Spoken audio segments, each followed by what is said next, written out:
In this tutorial we're going to cover the heel flap and heel turn on short circular needles. I have just finished the last round of my leg and removed my marker. I've only knit the leg to 3 inches because this is a demonstration sock, but hopefully you have knit yours to the size specified in the pattern. So we're going to have a little bit of a chat now about what we're going to be doing next. So your heel flap is knit in a lot of patterns on half of the stitches of your leg. So in this pattern I'm going to be knitting my heel flap on 22 stitches of my total 44. So on one side you're going to have your instep stitches and they are going to be left alone, so they're 22. And then you have the other 22 which will go on and become your heel flap. So you just get ready to work. There's something to note here though, is that you're going to be knitting your stocking stitch back and forth in rows rather than around and around. So that's one of the differences here, is that it's going to be stocking stitch, knit row, purl row as opposed to all knit rounds. So you're about to start and you place back your marker into the round work, and that is just going to tell you as you knit back where you are going to come back to, and you'll be taking it out in a minute. It'll become much clearer in a second. So the first thing you do is you knit across the 22 stitches that are going to make up your heel flap.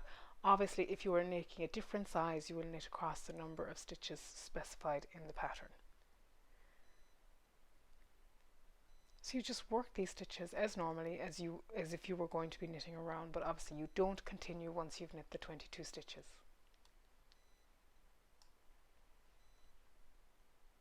So we'll just have a quick check.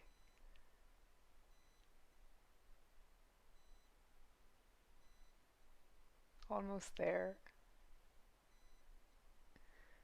So I've now knit the 22 stitches of my heel flap.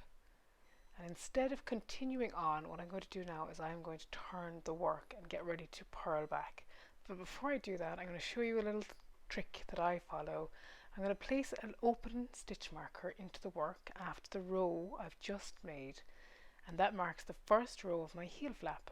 And what's really useful when you place a marker like this is that it allows you to know how many rows you've done in your heel flap, because it's easy enough to count a full round, but when you're working them flat and you can't really tell where they were, where your rounds became rows, it can be a little bit tricky. So I find it really useful to use a marker. You can also use the marker then afterwards to know how many stitches you've knit in your leg, which will allow you to match your stitches together. And here's a sock I prepared earlier just to show this. So this is one I've done earlier, and that is where I placed the marker. So I knew that when I was knitting the sock to match it, I knew I needed 19 rows of stocking stitch. And that's just kind of a neat little thing, and you can also do that on the feet of your socks, and that'll tell you after you've finished your shaping and before your toe how many rows you need to knit as well. It's quite motivating as well when you come to knit your socks if you know how many rows you have, and it helps you avoid a little bit of second sock syndrome. So back to my heel flap. So I've knit across, and now on one side of my marker I have a set of stitches that I'm not going to touch. Those are your instep stitches, and it's really important to know that.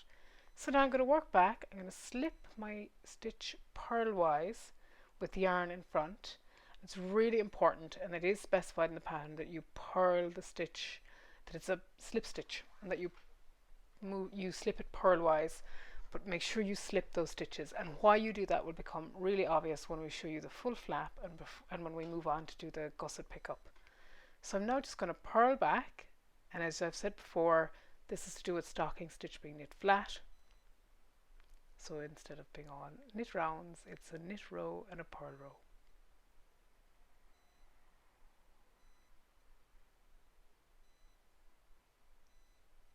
So you knit back to your marker, and then you can take the marker out as you come to it.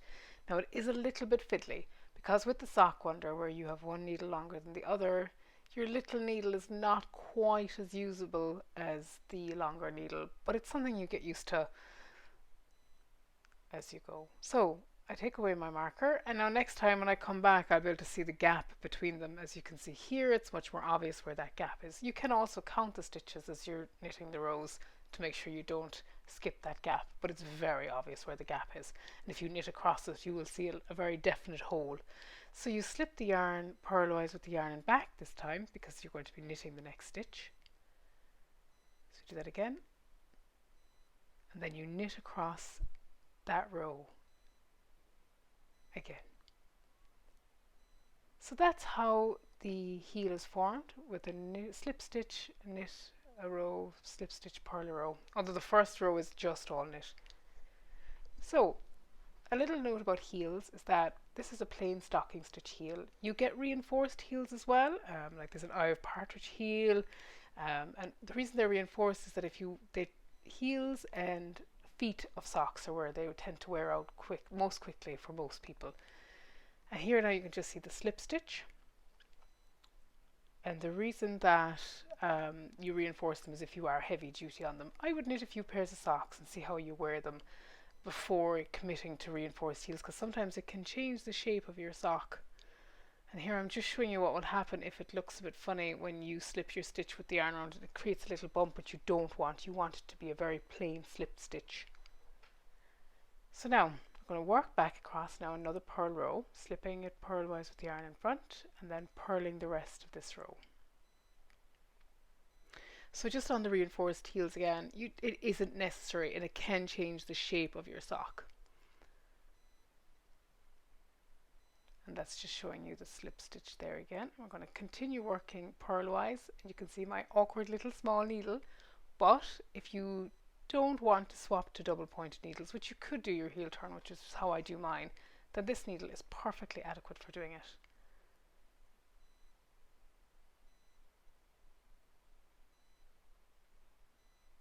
So you work across in purl. What you're going to be doing now is you're going to work all of the rows in the heel flap. I'm knitting the first size in the DK pattern, so I'll be doing 18 rows.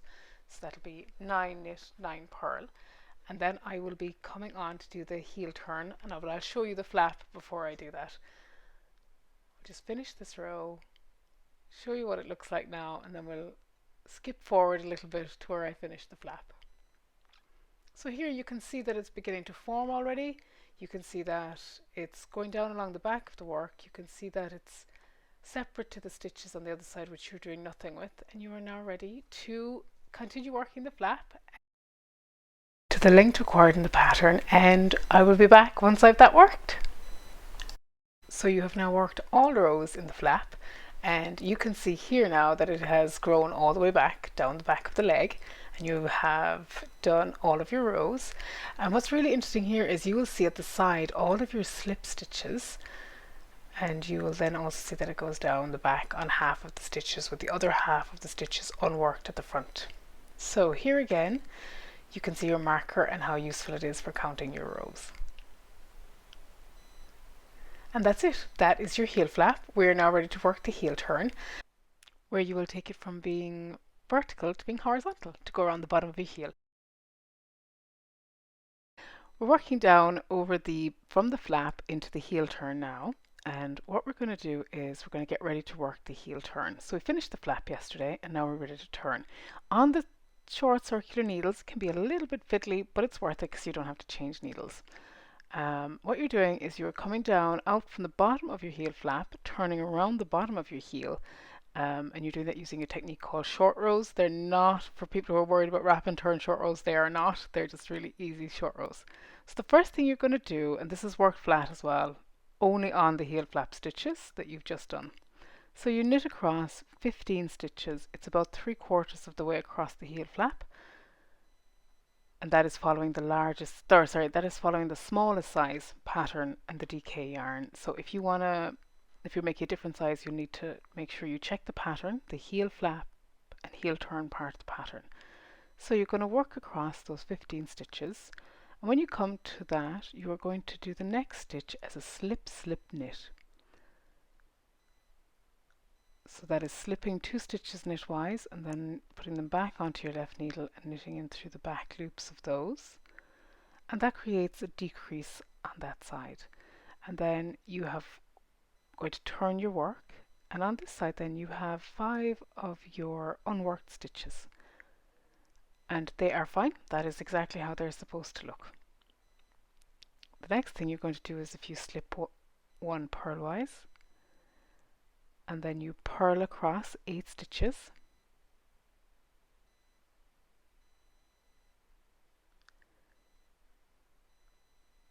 and that sets you up then because you're going across to the other side. Apologies, are a little bit off screen here, we're just purling across the 8 stitches. And then once you get to the other side, you are going to purl 2 stitches together, and this is this decrease on the other side of your heel flap, which matches the slip slip knit. So you've just purled those 2 stitches together, and you have 5 unworked stitches on the left hand side as well now. So they correspond to those on the right, and that is really important because that means you are putting the heel turn in the center of your heel flap rather than veering off to the left or the right.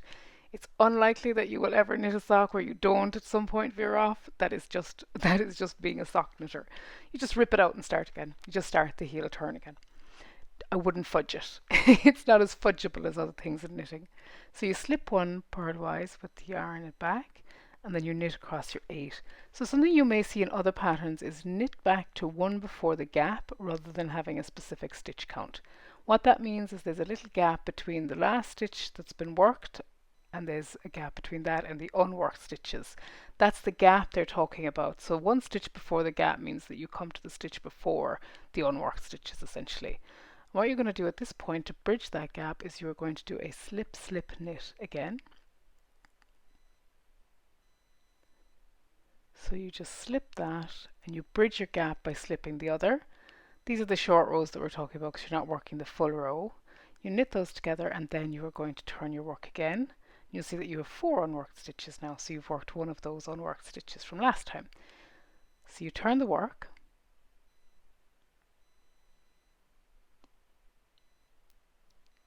and then you slip 1 purlwise with the yarn in front, and then you purl 8. And again, if you see the instruction, purl to 1 before the gap. It's the same idea as before. You are just watching for the gap. But in my pattern it tells you how many stitches to do. Then you're going to purl these 2 stitches together, and then again that bridges your gap on this side, and you keep doing that across all of the rows in your heel turn, essentially until you work all of the stitches. So in the pattern that you have from me, it'll tell you how many stitches, it'll tell you how many rows to work, and in some patterns it will tell you until you have worked all of the stitches from the heel flap into the turn. So that's just to be aware that there are different ways in which this is written in different patterns. There's also different shapes of heel turn. So this is a square heel turn, some of them are round, and it depends on what you're doing. But again, your pattern that you're following will tell you. So slipping 1 purlwise, knitting across the 8 stitches, 1 before the gap. And I am just going to continue now until I'm on the last couple of rows of the heel turn, and I'll show you what that looks like then.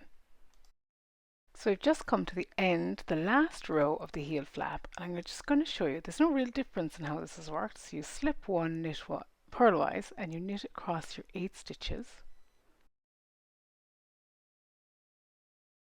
And once you get to the end, you're going to work the last stitch on the left hand side. So you're going to slip slip knit. Try not to let your needle run away from you. So you slip slip knit, and then that has worked the full side of your heel turn, and then you're going to turn the work, and then you're going to slip 1 purlwise with the yarn in front, and then you're going to purl back across those stitches, and then when you get to that you're going to find that you have all of the stitches worked as you come to the other side. And then you're just going to purl the 2 of those stitches together, and that will take you to the end of your heel turn. So you just purl these 2 together. And that is your heel turn fully worked on your sock wonder. So you can now see square heel. You can see that it goes down the back of your leg into your heel flap, around your turn, and your instep stitches are still the same. And you are now ready to pick up your gusset.